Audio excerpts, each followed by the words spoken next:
so much for coming to this wonderful, amazing event that Grandmaster Bowen and his team, Jessica and Gwen, have put on. I'm very honored to be on the cover of Who's Who in the Martial Art 2023 issue.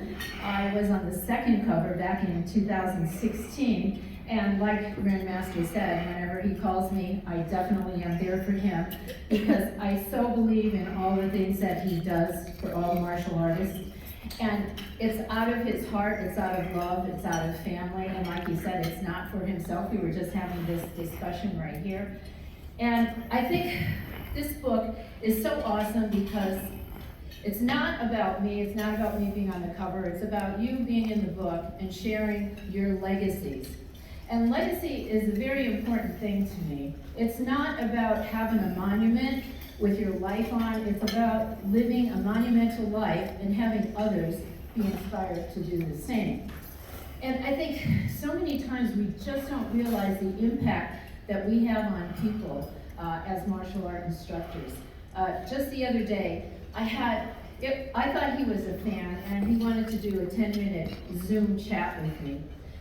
And he said, yeah, I just want to ask you a few questions. So I didn't know who he was, so I was at my house and I put the Zoom on, and he comes on, and he sees me, and all of a sudden he starts tearing up, crying, right? And I'm thinking, oh wow, this is really nice, this is a fan. And he said, you are my hero. And he said, I started taking martial arts because I saw one of your films. And, as far as legacy goes, a lot of times people will say, what was the legacy that you'd like to leave? And one of them, the main one, is that I like the fact that I bring people into martial arts. When people tell me that they started doing martial arts because, they saw me in competition, they read a magazine article, they saw a movie. I love that because I'm such an advocate that I think everybody should know martial arts for many reasons. So anyway, this guy went on to tell me that he was bullied in school, in high school. And when he graduated high school, he went out one night and he was attacked by a couple different guys. And he thought he was gonna die. And he said, I remembered something that you said in a movie, and I'm thinking, what would I have said in a movie that would have impacted him so much? And he said, you said in the film, if you can breathe, you can still fight. Now, I didn't remember saying that, but he was like, yeah, I remember when you said that. And he goes, that gave me the courage to say, yes, I can still breathe, so I'm gonna get up and fight. And he got up, and enough for these guys left him alone, and he survived it. And he goes, you don't know what an impact for 43 years of my life this has meant. And that just inspired me so much, that just this impacted. And I never would have known if he would have gave me the chat, and I feel it's the same for everybody. Like all these stories in the book, just one person has to read it and has to help their life, and it's gonna mean so much. And I was inspired a couple reasons just last night, and I'm always about inspired people or getting inspired, and I was inspired twice. One was by Randy. When he came up and talked about his book, and he said, it wasn't about myself. I was writing it for my daughter because I wanted my daughter to know my legacy, and then all of a sudden it became a big seller, a bestseller. And who would have thought that would have happened? It come out of the love of his heart, and that's such an inspiration to people. And the other thing is Craig, his two students, two women there, came up to me. And Mary Lou, right? Mary Lou, stand up because I am so inspired by you. Mary Lou is 75, and she is testing your brown belt. And one of the things that I'm an advocate is about age. I don't like it when people say, oh, I'm too old to do this, I'm too old to do that. And I think, you're only as old as you think. And this beautiful woman, her goal and her aspiration is to be a black belt. And let's give her a big hand, because I said I'm going to tell that story so many times because when people say, oh, I'm 40 and I can't do that, look at her, 75, and her goal is to be a black belt. So one of the things that also I want to talk about is my instructor. My first martial art instructor was Frank Janovich from Tung Sido. And it wasn't easy for me in the beginning. I'm sure Rita can attune to this. We were both competing around the same era where martial arts was considered a man's sport, that women really couldn't defend themselves because of their size. And I think throughout my whole life, I have been such a trailblazer for women, as long as Rita and Maggie is doing it, and I love seeing women empowerment getting out there and showing the world that, martial arts is for everybody and everybody could do it. But back in that day, I was 13 years old, and I was kind of an always out-of-the-box kind of kid, and I still am. I like to do things that are different and unusual. And my girlfriend's parents were studying martial arts, but they owned a health club. And on Sunday, we would go to this health club, and they would clean the equipment, and we'd go in the big room and do cartwheels and flips, while they were cleaning. And then one day they come in, and they have their karate uniforms on, and they're practicing, and my eyes got really wide, and I was like, wow, what are you doing? And they said, well, we're doing Kung Soo Do. And I was like, what is that? And they said, we learn how to defend ourselves with our hands and our feet. And I thought, even at this young age, how awesome is that? And wow, I like that uniform. I'd like to get one of those belts. So I went home and I told my mom, I said, I want to study karate.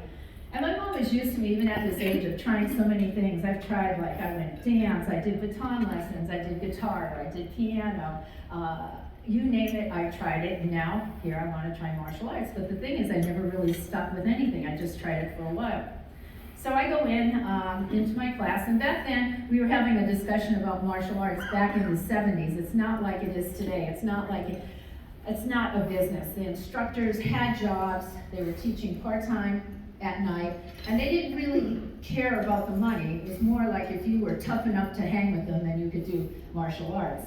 And my first class, I had a green belt teach me, and he taught me the front kick. And he said, all right, I want you to break this board. And now this board isn't like the thin boards you see today, with those big thick boards with 3 knots in it. And it was already broken. So you know how hard it is to break like a half a board? So he goes, try this with your front kick. So of course I tried it and broke my toe. So now I go hobbling home, and I'm going, well, that didn't work so well. So then the next week I go back to class, and they put me now, after 2 lessons, into the big class with all the men. And they put me in the sparring class. I have no idea what sparring is, and I got hit in the head with a roundhouse kick. Tears are coming out of my eyes, and my instructor comes over to me and says, don't block with your head. I was like, oh, this is so not going how I wanted. Then I felt very intimidated, all the men shouting, and here I am, and I can't shout. And then I started getting blisters on my feet from all the pivoting, and I would go to class with about 10 different Band-Aids wrapped around on my toes, and I was like, Mom, I don't want to do this. It's not what I thought. My mom said, I signed you up for 4 months. I have to pay for 4 months. It was like $25 a month. You're going. You're going to finish it out. So reluctantly, I went back to class. And I was studying now. It was about 2 months. And we were getting ready to test. And I was testing for that white belt 1 stripe. You're there, right? 3 months, that white belt 1 stripe. And I'm sitting there, and my instructor gave this speech. And this speech is probably one of the most important things that I've ever heard in my life, because it's stuck with me all these years. He said, quitters are losers. And if you quit martial arts because it's too hard or you have a negative reason, you're a loser. And I thought, oh my gosh, he's reading my mind. And all of a sudden I thought he was focusing right on me. Look, and this whole speech was to me. And he said, if your attitude is negative, you're not going to succeed in life. You have to have a positive attitude. And I was so petrified by these words, because I thought they were directed to me, that I said, well, it's true. I'm learning basic Form 1, block, punch, block. I couldn't get that turn. So I said, you know what? I have a bad attitude about it. I'm going to practice it. Practice. All of a sudden, I got it. And then I hated push-ups. Back in the day when one person did something wrong, everybody had to do 50 push-ups, so you end up in the class doing like 1,000 push-ups. I hated that. And I said, you know what? I love push-ups. I love push-ups. They're good for my arms. They're going to make me strong. So when we had to do push-ups, I changed my mind. So now we fast forward to about 5.5 months.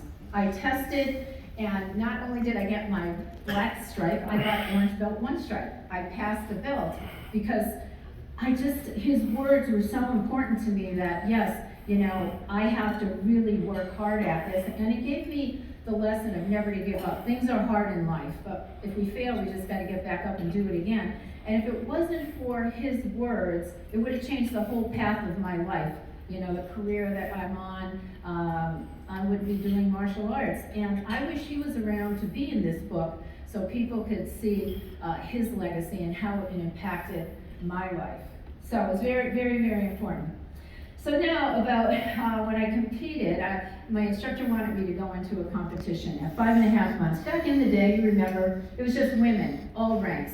Yeah, so they didn't care if you were training 10 years or 2 months, you're in the same rank. And I took second place. Black belt took first, black belt took third, and I took second with basic form 3, you know, and they were doing Basai Dai and all these fancy forms, and I thought, you know what, I'm gonna set a goal.